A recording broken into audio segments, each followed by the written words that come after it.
말씀은 창세기 25장 19절에서 34절까지입니다. 창세기 25장 19절에서 34절까지입니다. 아브라함의 아들 이삭의 족보는 이러하니라.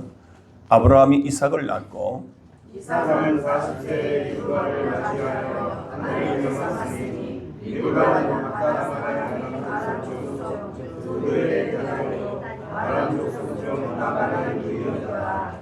이삭이 그의 아내가 임신하지 못함으로 그를 위하여 여호와께 간구하매 여호와께서 그의 간구를 들으셨으므로 그의 아내 리브가가 임신하였더니 그 아들이 그의 뱃속에서 썩어 잠들자 그가 이르되 이럴 경우에는 내가 어찌하였고 가서 여호와께 맞춰 자로되 여호와께서 그에게 이르시되 두 국민이 내 태 중에 있구나.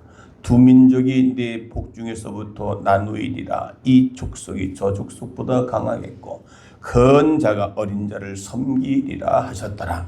그의 성경이 장소들 대성군이가 있었는데 먼저 나온 자는 붉고 전신이 토록 같아서 이름을 에서라 하였고 남은 손으로 에서의 발꿈치를 잡았으므로 그 이름을 여호와라 하였으며 리브가가 그를 낳았을 때 이삭이 60세였더라. 아멘. 할렐루야. 서로 인사. 오늘 참 잘 오셨습니다. 인사하세요. 네, 참으로 잘 오셨어요. 우리 신앙생활 5월 달에는 더더욱 우리가 행복해야 될 이 달이에요. 네. 그리고 하나님의 은혜를 풍성하게 누려야 할 이 달이 바로 5월 달입니다. 어저께 토요 집회를 통해서 많은 은혜를 받은 줄 믿습니다. 은혜를 받아야 우리가 행복해지고요. 은혜를 받아야 감사가 나오고 은혜를 받아야 우리가 모든 사람, 모든 환경, 모든 여건을 극복할 수 있는 능력이 생기게 되는 것입니다. 그 은혜를 어저께 충만히 받아서 오늘 이 자리에 오신 여러분에게 더 큰 은혜가 부어지기를 축원합니다. 우리 옆 사람과 인사합시다. 행복하십니까? 인사해보세요.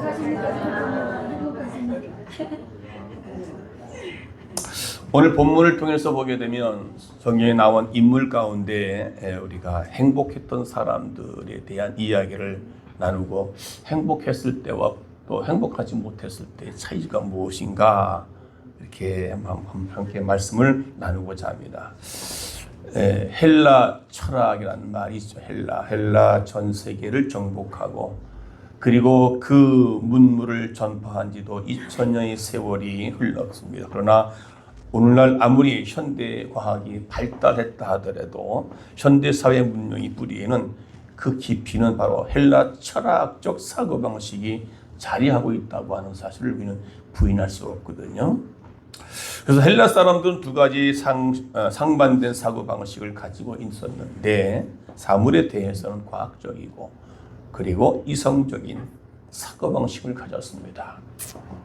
그러나 이렇게 이성적인 사람들도 유독 인간적인 삶과 죽음에 대해서는 어떻게 생각하느냐? 운명론적으로 생각을 해온 것이 놀라운 사실이라 했습니다.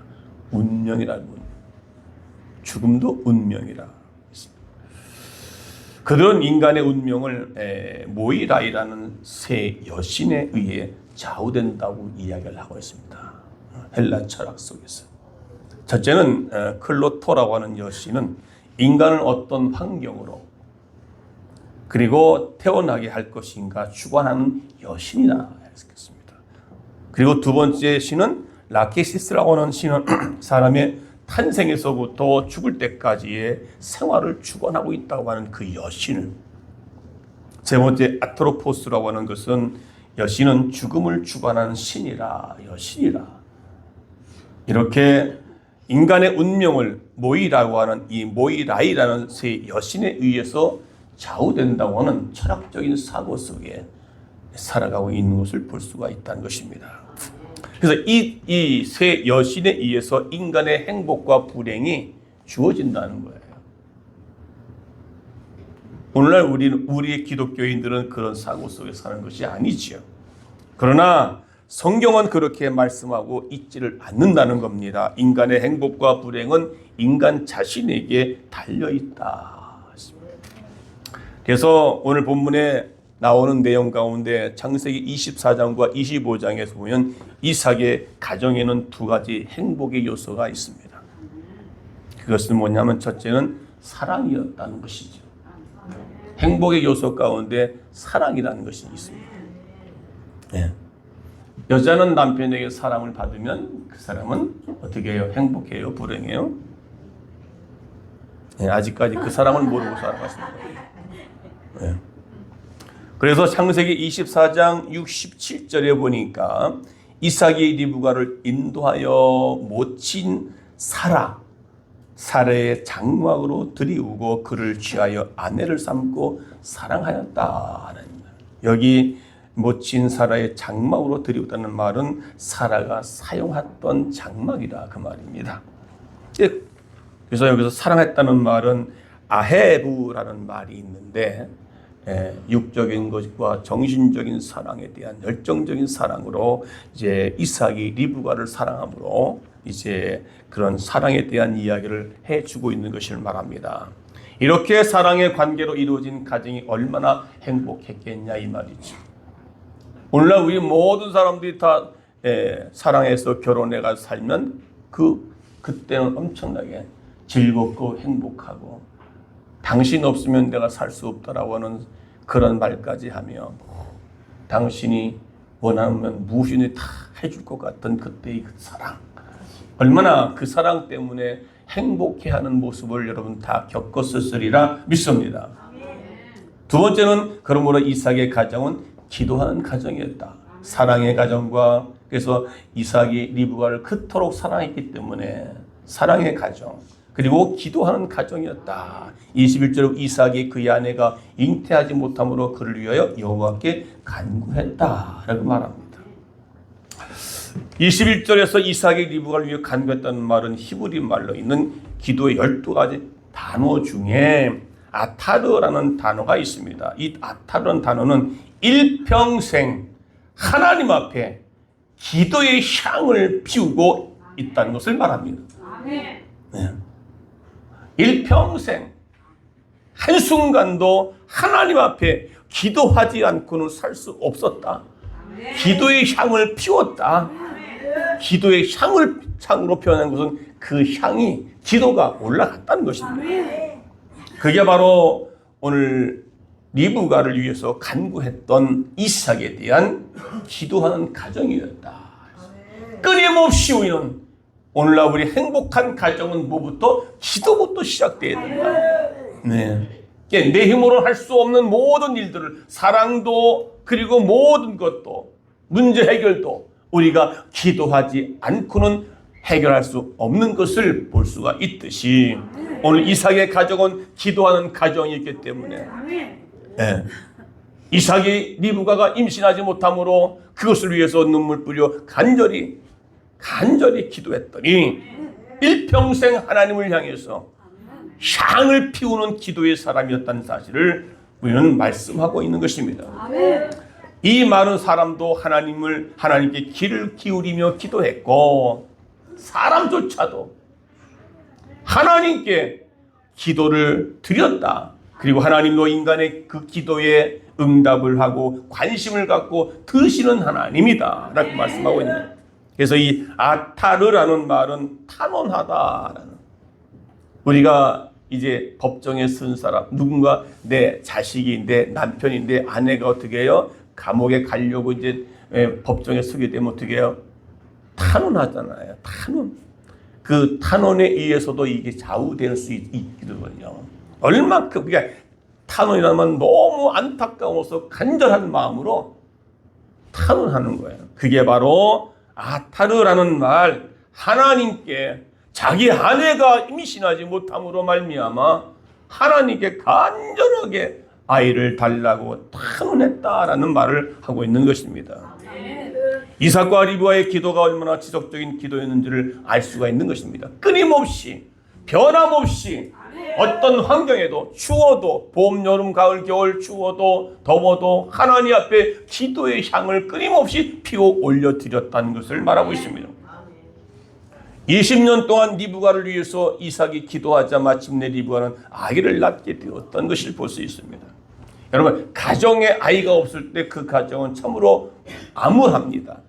그런데 하나님께서 주시는 아이를 잉태해서 낳게 되면 어떻게 해요? 그때부터는 행복이 가득 채워져서 온 가족이 다 화목해지고. 아멘. 할렐루야. 아멘. 이렇게 행복했던 가정, 리브가의 그리고 이삭의 가정이 이제 우리는 응답받고 있음을 볼 수가 있던 것처럼, 그런데 말입니다. 이 행복이 영원하지를 않다는 것입니다. 오늘 본문에도 보게 되면 이런 행복이 없던 아이가 낳았을 때의 그 가정은 얼마나 행복했습니까? 이삭이 그렇게 기도했을 때, 아이를 주었을 때 기쁨 오는데, 그런데 그 아이들이 오늘 본문에서 보게 되면 쌍둥이를 낳게 된다 이 말입니다. 그런데 그 쌍둥이를 낳음으로 말미암아 그 가정은 행복이 깨어지게 되는 것을 볼 수 있습니다. 창세기 27장 41절 보게 되면 그 아비가 시작 축복으로 인하여 에서가 야곱을 미워하여 심중에 이르기를 아버지를 곡할 때가 가까웠은즉 내가 내 아우 야곱을 죽이리라, 그렇게 말을 합니다. 그러니까 그렇게 행복했던 가정이 깨어지기 시작을 하는데, 이게 오히려 두 아들을 낳은 것이 그 가정에서는 화가 될 수밖에 없던 것이죠. 행복이 깨진 거죠. 왜요? 이제 아비가 야곱에게 축복한 그 축복을 인하여 에서에게 장자의 축복을 에서에게 줘야 되는데, 둘째 차자에게 축복을 내려주고 나서 이제 에서가 그걸 알은 뒤에는 에서를 야곱을 미워하기 시작하고, 아버지가 곡할 때가 왔다는 말은 아버지가 이제 죽을 때 너는 내 손에 죽는다라고 하는 죽음까지, 그를 죽이려고 하는 마음까지 엄청나게, 그러니까 그 가정에 이미 어떻게 해요? 이제 행복이 깨어졌다는 것을 볼 수가 있습니다. 그래서 동생 야곱은 도망하여 밧단 아람 라반 삼촌 집에서 20년 동안을 가족과 관계를 끊고 살아가고 있습니다. 형제가 떨어지고 부모까지 떨어지고, 에서는 에서대로 축복을 빼앗기고 마음에 불편해하면서 남쪽으로 가서 부모와의 관계를 끊고 또 에서 나름대로 살아가고 있습니다. 이렇게 가족과 헤어진 채 외롭게 살다가 리브가가 그만 죽습니다. 그리고 이삭도 눈이 먼 채로 그 야곱과 에서에게 축복을 할 때 눈이 멀었단 말이에요. 눈이 그냥 멀어가. 그래서 아들 에서와 야곱을 구분 못할 정도로 그렇게. 그래서 반대로 축복을 했다. 그러니까 이삭도 눈이 먼 채로 이제 185세에 그만 죽고 맙니다. 이렇게 사랑하고 기도 생활 열심히 하던 가정이 불행하게 된 이 말씀은 우리에게 큰 메시지를 주고 있습니다. 교회는 나오지만 자기의 생활 습관대로 전혀 고치지를 않는 사람, 우리가 잘못된 습관을 갖고 있는 사람들의 신앙생활을 계속한다면 그것은 바로 스스로가 행복을 포기할 수밖에 없다는 것을 말씀하고 있습니다. 잘못된 습관. 여러분, 잘못된 습관을 고치기를 원하십니까? 아니면 내가 계속해서 그 잘못된 습관으로 나의 행복을 포기하고 살겠습니까? 물론 나는 잘못된 습관을 빨리 고쳐야만이 여러분의 5월달 참된 행복이 여러분의 가정에, 여러분의 삶 현장에 있어질 것을 주의 이름으로 축원합니다. 그래서 오늘 본문에 보면 4종류의 사람이 나옵니다. 그것이 이삭, 그 다음에 리브가, 그 다음에 야곱, 에서, 이게 4명이 나오는데 이 4명에 대한 성격에 따라서 지금 다 한번 살펴보므로, 첫째, 리브가가 잉태하지 못한 여자였다라고 말합니다. 창세기 25장 오늘 본문의 21절 보니까 아내가 잉태하지 못함으로 이렇게 말합니다. 이삭이 그의 아내가 임신하지 못함으로 그를 위해 여호와께서 간구하며 여호와께서 그의 간구를 들으셨으므로 그의 아내 리브가가 임신하였더니 라는 말입니다. 임신하지 못했다는 말은 원래 언어의 말로 아까르라는 말인데 열매를 맺지 못한 여자이다 이렇게 말합니다. 열매 맺지 못한 여자. 오늘 우리의 신앙생활도 그렇게 열심히 기도하고 열심히 신앙생활 했는데도 열매를 맺지 못하는 나무가 맺지 못하는 사랑의 식명이 되면 안 된다. 신앙생활은 그 사람이 열매가 있느냐 없느냐에 따라서 평가할 수 있는 거거든요. 창세기 24장 67절에 보면 이삭은 리브가를 사랑하였다고 오늘 본문에서 말씀하고 있는 것입니다. 이삭이 리브가를 인도하여 그의 어머니 사라를 장막으로 데리고 그를 맞이어 아내로 삼고 사랑하였으니 이제 이삭이 그의 어머니 장례한 후에 위로를 얻었더라 라는 말합니다. 그럴 정도로 이삭은 자기 어머니 사라가 쓰던 천막으로 데리고 가서 그녀를 아내로 삼고 사랑하였다. 그런데 이런 남편에 대한 사랑을 받으면서도 잉태하지 못한 이 리브가를 말합니다. 다시 말하면 오늘 영적으로 우리는 주님과의 관계 어떤 관계예요? 그분은 신랑이요 우리는 신부라는 것을 말합니다.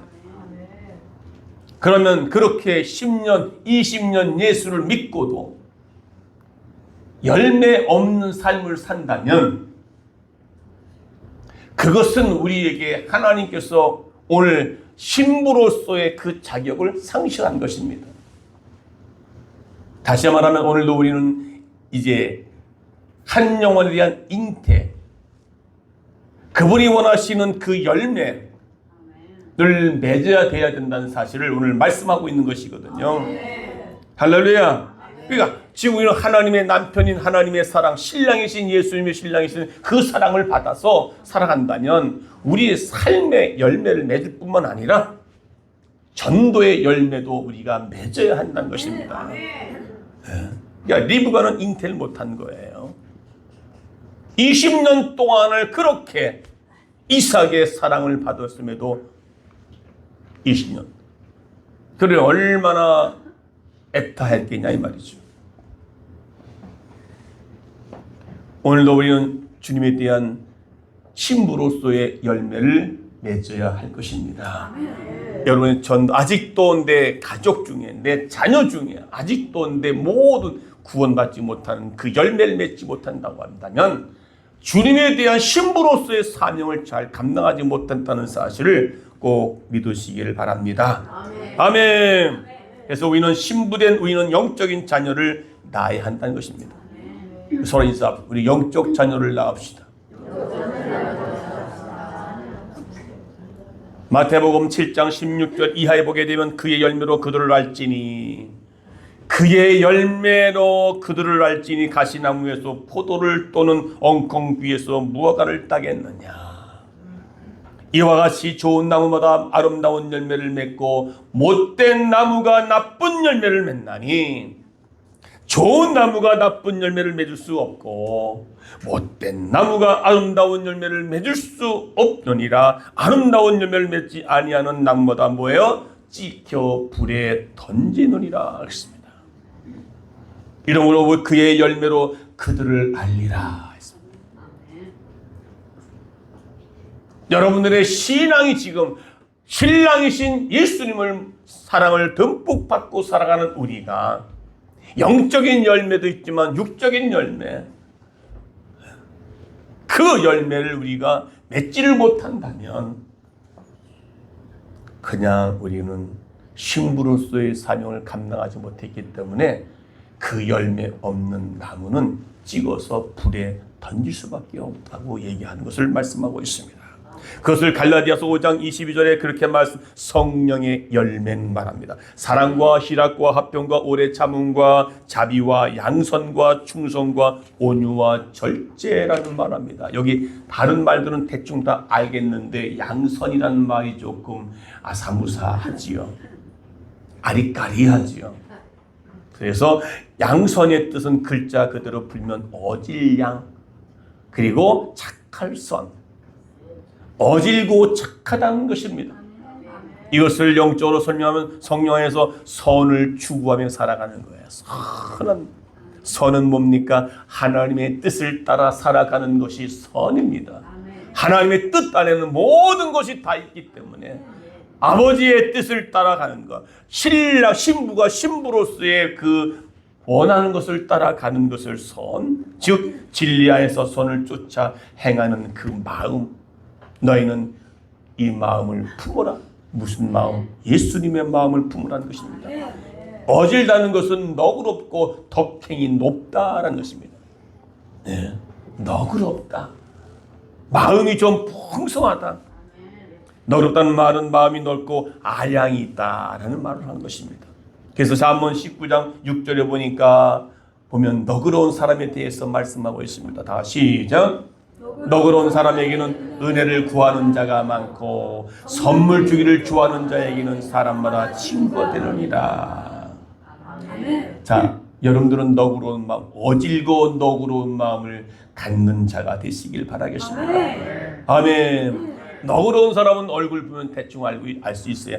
야, 저 사람은 바늘 찔러도 들어가지 않을 정도로 까딱하다운 사람같이 보이거든. 어떤 사람은 법 없이도 살 수 없는 사람같이 보이고. 아멘. 그래서 여러분 양선, 성령의 열매를 영적으로 맺는 자가 되고 화평과 사랑과 온유와 절제, 충성, 양선 전체가 열매를 맺어야 된다 이 말입니다. 그걸 맺지 못하면, 그래서 사도 바울은 에베소의 5장 9절에 빛의 열매는 착함과 의로움과 진실함이 있다고 말합니다. 빛의 열매. 우리는 빛의 뭐예요? 사자들이라는 말이에요. 네. 빛의 그 사명은 뭡니까? 어둠을 밝혀주는 겁니다. 여러분의 삶을 통해서 가정이나 삶 현장에서, 그리고 내 자녀, 내 남편, 내 아내, 모든 내 주변에 있는 사람들한테 빛을 발산하는 거예요. 그게 사명이에요. 주님께서 내 안에 오셔서 내 빛으로 오신 주님이 나를 밝혀주셨는데 내가 빛을 발산하는 것입니다. 그게 열매예요. 그게 사명입니다. 그런데 빛이 오신 주님 어떻게 해요? 우리가 내 생각, 내 고집, 철학적인 그 바탕에 있는 것들, 인간적인 모든 것들로 하여금 하나님 빛의 열매를 발산하지 못하고 있다는 것을. 그래서 빛의 열매는 착함과 의로움과 진실함이 있다고 말하고 있습니다. 여러분, 열매를 맺기 위해서 해야 할 일이 있는데 그것은 내가 죽어야 된다. 열매를 맺기 위해서 내가 뭐 해야 된다고요? 뭐 한다고요? 그 사람은 옆에 사람과 우리 죽읍시다.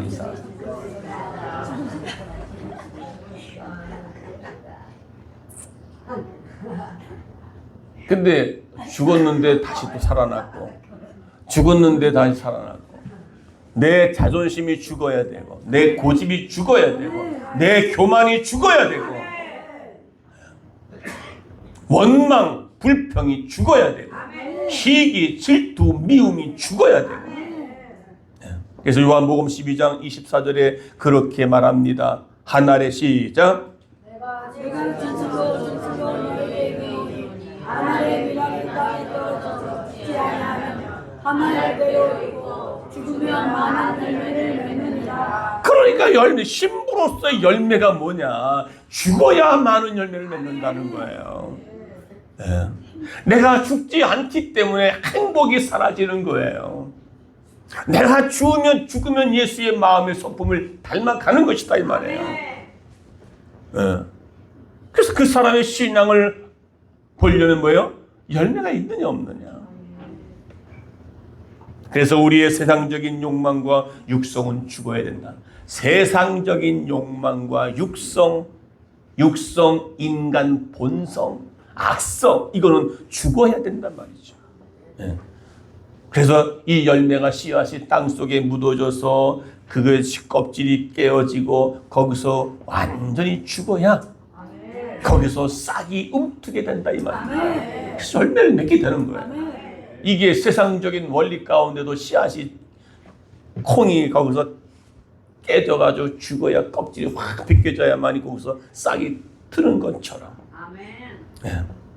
그래서 우리가 완전히 죽음이 있어야 다시는 내 안에서 다시 내가 살아나는 것이 없이 날마다 죽어지는. 그래서 사도 바울은 뭡니까? 나는 날마다 죽노라. 왜요? 그래야 열매가 있기 때문에, 그래야 내가 빛을 발산할 수 있기 때문에 나는 날마다 죽노라.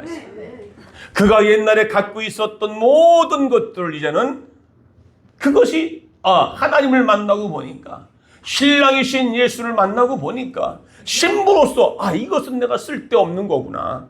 이걸 가져서 내가 주님 앞에 참되게 행복과 기쁨과 감사를 누릴 수 없는 이 쓸모없는 것들을 이제는 배설물로 여긴다고 그렇게 사도 바울이 고백하고 있지 않습니까? 여러분의 그 고집, 교만, 질투, 시기, 이런 것들을 다 배설물처럼 여기시기 바랍니다. 그래야 내가 죽어야 9가지 열매뿐만 아니라 전도의 열매를 맺게 되는 것이 바로 오늘 우리가 신부로서의 사명을 감당하는 줄 믿습니다. 할렐루야. 서로 한번 내가 죽어져 아름다운 열매를 맺읍시다. 인사하세요.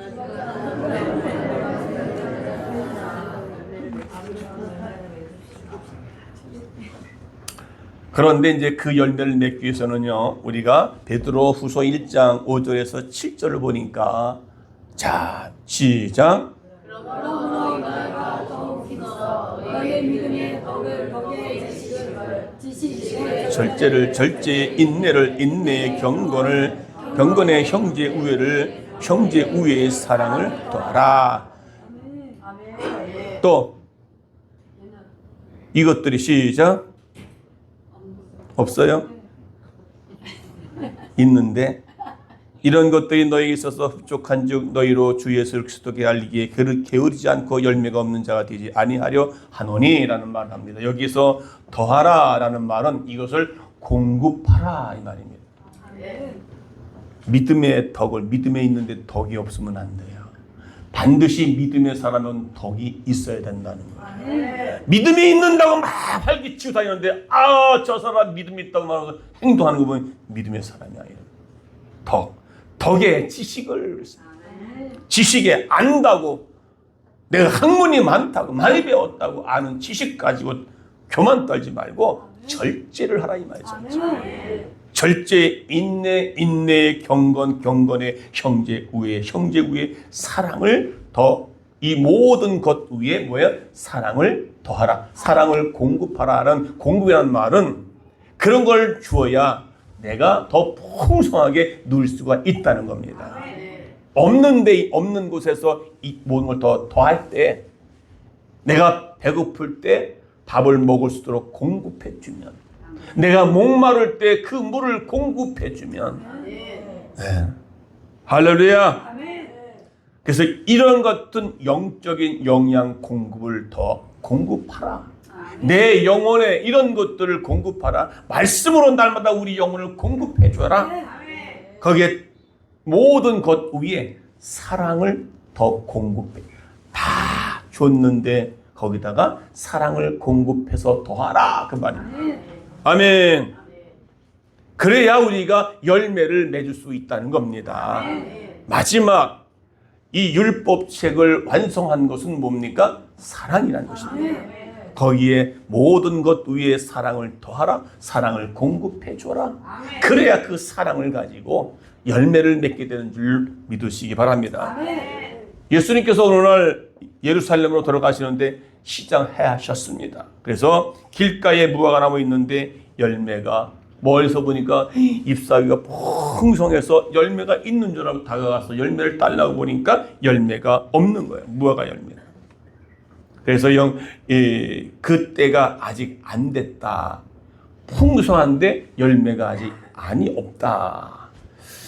그러나 이 무화과는 1년에 열매를 3번씩이나 맺는 것이다. 예수님께서 열매를 찾으셨을 때 탁시라는 열매가 맺어야 할 때였다는 것이죠. 예수님께서 무턱대고 와서 열매를 찾습니까? 아니요. 열매를 맺어야 할 때가 있다는 것입니다. 오늘 저와 여러분들 어떻게 해요? 신랑이신 예수님의 신부로서의 열매를 우리는 맺어야 할 이때인 줄 믿습니다. 주님께서 그 열매를 찾으신다는 거예요. 누구를? 오늘 저와 여러분을 향해서, 우리 성목교회를 향해서 열매가 있느냐, 그 열매를 내 보여달라, 그 말씀하고 있는 것입니다. 탁시라는 말은 열매 중에 가장 맛이 없는 열매를 말하는데, 예수님께서 배가 고프셔서 그 열매라도 찾으신 것이다 라는 말입니다. 우리는 이렇게 열매를 맺어야 때, 주님께서 열매를 찾으실 때 그 열매를 맺어 드리시는 복된 신부로서의 삶을 사시기 바랍니다. 이삭이 사랑의 사랑. 그래서 아기를 낳지 못하는 리브가 버리지 않고 20년 동안을 기다리고 하나님께 맡기고 기도했더니 뭐예요? 이삭이 리브가가 이제 아름다운 자녀 둘을 허락해 주신 것을 볼 수가 있습니다. 그 이삭이 야곱을 20년 동안, 오늘 여러분 20년 동안 자기 아내가 아이를 못 낳으면 어떻게 할까요? 응? 끝까지 사랑합니까? 아니면 내버립니까? 아직 그런 경험을 해보지 않아서 모르시죠? 그러니까 우리가 그걸 가장 한다면, 옛날 보면은 이제 아이가 없을 때 엄청나게 구박을 받고 오히려 쫓겨날 때가 옛날에 그렇게 많이 했습니다. 그래서 올해는 반드시 여러분 더욱더 신부로서의 내 영적 신앙생활의 아름다운 열매를 맺지만 전도의 열매를 맺는 복된 우리 모두 되기를 원합니다. 할렐루야. 둘째로 야곱은 26절 보니까 에서의 발꿈치를 잡고 태어난 사람이었다라는 말합니다. 발꿈치를 잡았다라는 원래 원어의 말로는, 히브리 말로는 불의로 남의 뒤통수를 갈기고 탈취했다라는 말의 뜻이 있습니다. 야곱이 그 에서의 발뒤꿈치를 잡아 챙겼다. 그게 불의로, 그게 의로운 게 아니라는 겁니다. 그게 잘못된 거라는 것입니다. 그래서 형의 뒤통수를 팍 갈기고 어떻게, 그래서 그 뜻대로 어떻게 야곱은 에서의 장자권을 자기가 쟁탈한 거 아니겠습니까? 장자의 명분을 경휼히 여기고 이방 여인과 결혼하여 부모를 근심시키는 사람 에서의 발뒤꿈치를 잡았다는 말은 쓸데없는 세상 것에 대해서 붙잡고 놓지 않는 사람을 이야기합니다. 여러분들은 지금 세상, 하나님께서 원치 않은 세상 것에, 그리고 나의 신앙생활에 아무것도 유익되지 않은 그런 것에 붙잡고 놓지 않는 사람. 하여튼 세상 모든 것들보다, 세상의 것은 뭡니까? 내가 먹고 살아가는 모든 문제 때문에 그걸 붙잡고 있느라고 주님을 제대로 따라가지 못하는 그런 어리석은 사람을 가리켜 말하고 있습니다. 그것이 오늘 야곱이 태중에서 에서의 뒷발꿈치를 잡아 챙겼다. 그것을 불의로 남의 뒤통수를 갈기고 탈취했다는 원어의 뜻이 담겨져 있습니다. 우리는 어떻게 해요? 이제 세상 것을 잡고 살아가느라고 내가 하나님 앞에 신부로서의 제대로 한 열매를 맺지 못하고 살아가는 것을 우리에게 말씀해 주고 있습니다. 여러분, 세상에 연연한 것들 이제 과감하게 두 손을 놓으시기 바랍니다. 놓지 못하는 것들이 지금 뭐가 있는가? 그래서 아름다운 열매를 맺지 못하고 그것 때문에 쓸모없는 것들, 영적으로 하등에 도움되지 않는 것들, 때로는 고집도 그렇고 교만도 그렇고 자기 자랑, 자기의 어떤 그 인정, 이런 모든 것들도 그 잡고 놓지 못하고 있는 거예요.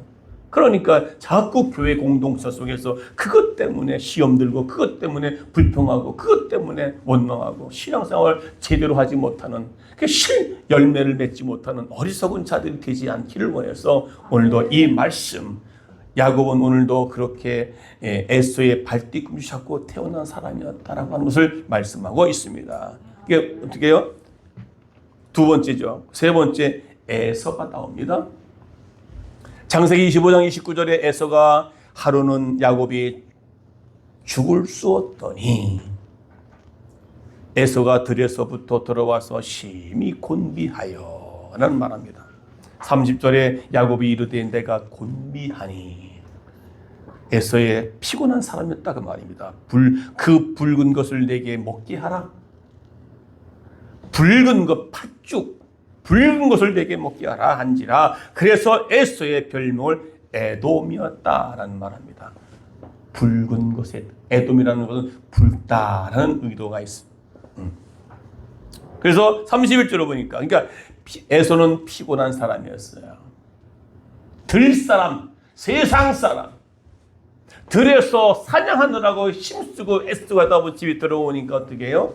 마침 야곱이 이제 죽을 썼다. 팥죽을 썼다는 겁니다.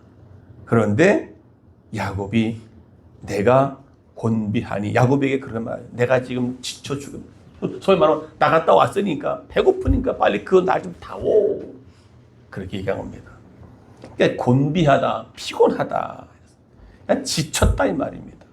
자, 이것을 말하면 오늘 우리는 세상 속에서 먹고 사는 문제에 시달리다가 돌아온 우리에게는 참 곤비합니다. 지쳐 있습니다. 예수를 믿어도 우리가 세상 속에 붙잡고 있느라고 살다 보니까 거기에 지쳐 있는 곤비한 겁니다. 예수를 예배를 드려도 힘이 생기지 않고 무감각해졌어요. 이제 그게 그건 것 같고 예수 믿어도 재미가 없는 것 같고 교회 와서도 예배 드리고 그냥 가도 뭔가 달라지는 게 없고 무감각해져 무디어졌어요. 자, 이때 야곱이 뭐라고 합니까? 31절에 먼저 형의 장자권을 나에게 파시오. 이때 야곱은 잽싸빠르게 배가 고파 지쳐있는 그 에서의 형에게 장자권을 내게 팥죽 한 그릇에 팔아라. 그랬더니 에서가 말을 하지요. 32절에 내가 지금 지쳐있고 죽게 생겼는데 이 장자의 명분이 지금 무슨 소용이 있느냐 이 말이죠. 다시 이 장자의 명분은요, 하나님에 대한 언약이요, 약속이거든요. 하나님의 언약과 약속을 오늘 우리는 너무 소홀히 여긴다. 너무 경히 여긴다 이 말이에요. 이게 무슨 소용이 있느냐 이 말이에요. 지금 내가 죽겠는데. 다시 말하면 영적인 사람이 무슨 소용이 있겠느냐. 지금 육적인 사람은 내가 지금 배고프고 헐고 죽겠는데. 어떤 사람은 교회 가면 밥 먹여주냐? 그런 말을 해요. 교회 간다고 누가 교회에서 밥 먹여주냐고요. 그런 말 하지요. 마치 지금 오늘 에서가 지금 야곱한테 그 말 하는 거예요. 하나님의 약속의 말씀, 언약의 말씀, 축복의 말씀을 그것보다는 영적인 것이죠. 이게 뭔 소용이 있겠느냐. 내가 지금 코나 한 잔 빠져있고 죽게 생겼는데 그래 그 팥죽 한 그릇 날 좀 타오. 그 명분이 뭔 소용이 있어. 그래서 바꾸잖아요. 하나님의 언약된 축복의 말씀을 육신의 것 때문에 바꿔버리는 겁니다. 에서는 들사람이란 말은 들사람이란 아침부터 밤까지 들에 나가서 사냥을 합니다. 들사라는 말은 히브리 말에 들에 속한 사람, 세상에 속한 사람 말합니다. 에서는 바로 세상에 속한 사람이기 때문에 영적 부분하고 관심이 없는 거예요. 오늘날 많은 수많은 그리스도인들이 예수를 믿고 오래 믿어도 영적 부분에 관심이 없습니다. 그게 무슨 소용이 왜? 지금 내가 살고 먹고 사는 문제가 더 중요한 것이지 영적 은혜가 무슨 소용이 있겠느냐. 그래서 토요일 날도 안 나오는 사람들이 있습니다. 지금 그거보다는 내가 더 죽겠는데 일주일 내내 세상 것만 찾아다니다가 주일날 교회 나와 앉아있으려면 피곤한 겁니다. 피곤해. 은혜를 받아야 내가 영적으로 힘을 얻고 주를 앙망하는 자는 새 힘을 얻으리니 뛰어가도 달려가도 곤비치 않는다고 했잖아요. 오늘 성도들 가운데 피곤에 지쳐있는 사람들이 많습니다. 그래서 이사야서 40장 30절 31절 보게 되면 시작! 소년이라도 피곤치 않고 피곤하고 곤비하나 장정이라도 넘어지며 자빠지나 여호와를 앙망하는 자는 새 힘을 얻고 독수리 날개치며 올라감 같을 것이요 라고 말합니다. 여호와를 앙망하는 자에게는, 하나님의 은혜를 갈망하는 자에게는 세상 것이 아닌 하나님의 영적 신부로서의 열매를 맺기 위한 거기에 사랑을 공급해서 하나님의 사랑을 덧입는 사람들에게는요 능력이 있습니다. 곤비치 아니합니다. 살아가는 게 행복합니다. 은혜를 받으면 삶이 곤비하지 않습니다. 아마 느끼실 것입니다. 내가 힘들고 어렵다고 해도 은혜 받으면 뭔가 새 힘이 나요. 예. 뭔가 영적으로 착 가라앉았다가도 찬송을 부르면 뭔가 새 업이 돼버려요. 그러니까 찬송은요 우리의 어둠을 영을 몰아내거든요. 어둠이 몰아내고 빛이 오니까 뭔가 달라지는 거예요. 생각이 바뀌어지는 거예요. 긍정적인 생각을 바뀌어진다 이 말입니다. 어둠 속에 살던 사람들이 광명이 빛이 오니까 뭐야? 자유. 오 자유. 오 자유. 나는 자유하리라. 자유하리라. 얽매였던 내가 이제는 자유하리라. 할렐루야. 하나님의 은혜를 받고 보니까 자유할 수 있는 능력이 생기는 것입니다. 그러니까 행복한 겁니다. 그러니까 감사한 겁니다. 그냥 교회가 이게 기뻐지는 것입니다. 할렐루야. 마지막으로 이삭을 보겠습니다. 28절에 보면 이삭은 에서의 사냥한 고기를 좋아함으로 그를 사랑하고 27장 4절을 보면 나의 즐기는 별미를 만들어 내게로 가져다가 먹게 하여 내가 즐기는 별미를 만들어서 내게 가져다가 먹게 하여 나로 죽기 전에 내 마음껏 내게 축복하게 하라 했습니다. 이삭은 고기를 좋아했다는 것이죠. 이스라엘 사람들은 자기들이 기른 양고기, 염소고기만 먹습니다. 그러나 들짐승인 사자나 곰 같은 야생고기는 먹어서는 안 된다는 겁니다. 내역이 보면은 먹을 것과 먹지 못하는 것들이 완전히 구분되어 있습니다. 이게 구별, 이게 거룩입니다. 그런데 오늘 이 이삭은 야생고기를 더 좋아했던 것이죠. 그러니까 에서에게 네가 들에 있는 나와 있는 그런 짐승들을 잡아다가 내게 고기를 먹게 하라. 그러면 내가 죽기 전에 너에게 축복하고 줄 것이다 라는 말입니다. 에서의 고기 그 역시 세상적인 것입니다. 잠언 21장 17절에 다 같이 시작. 연락을 좋아하는 자는 가난하게 되고 술과 기름을 좋아하는 자는 부하게 되지 못하게 되느니라. 연락이라는 말은 쾌락입니다. 쾌락은 세상적인 언어요. 기쁨은 은혜 안에서 주어지는 신앙적인 기쁨입니다. 기쁨의 영, 희락의 영이잖아요. 그런데 쾌락은 세상 거이다. 연락을 좋아하는 자는 가난하게 된다. 세상 쾌락을 좋아하는 사람은요 가난하게 된다 이 말이죠. 먹고 노는 데 집중한다 이 말이에요. 은혜 가운데 소용이 없어. 교회 와서도 먹고 노는 것만 즐기는 사람이 있다는 것입니다. 그리고 술과 기름을 좋아하는 자는 부하게 되지 못하게 되느니라 했습니다. 술과 기름은 뭐야? 술은 세상 것 아니겠습니까? 어저께도 목사님이 그 얘기하시죠. 술 먹는 자에게 이쪽에 4명이 그냥 2명 있다고 그러잖아요. 응? 아, 이 3명 있었어요? 그게 뭐 7명인데. 그래서 술 먹으라고 보라면 어떻게 하겠어요? 딱 그렇게 팍 때리라고 했어요. 술이 술 먹어요. 술이 넘어간다. 이야, 그 술 참 술맛 좋네. 술이 잘 넘어간다. 그러잖아요. 여러분 지금 이 시간에 술 얘기해서 또 술 먹고 싶은 분들 계시죠? 근데요, 술과 기름을 좋아하는 자는 뭐예요? 부하게 되지는 못한다는 거예요.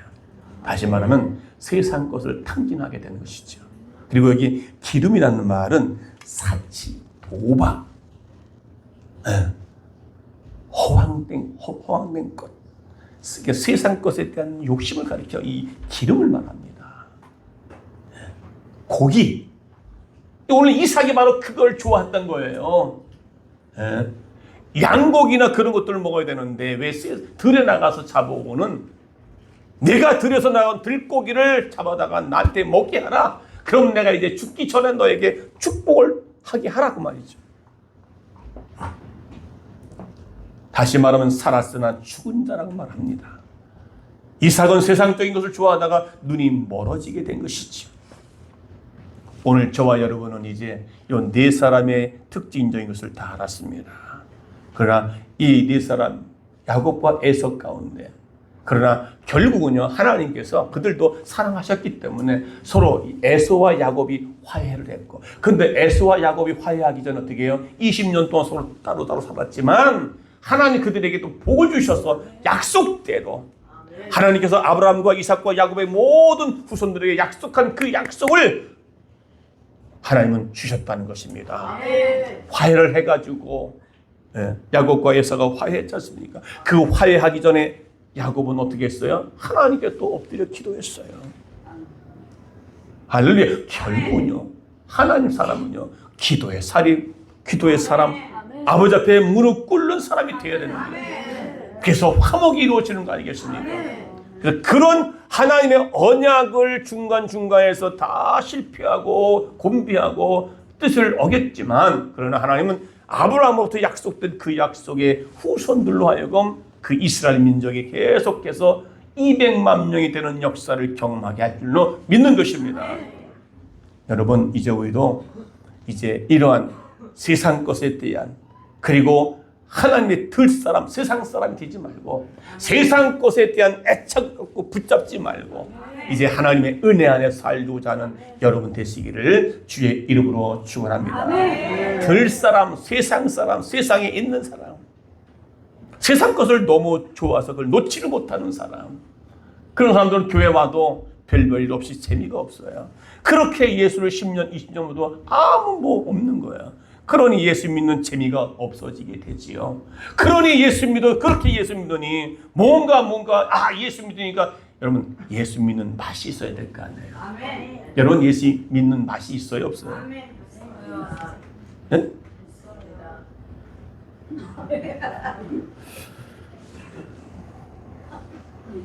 예수 믿는 맛이 뭡니까? 행복입니다.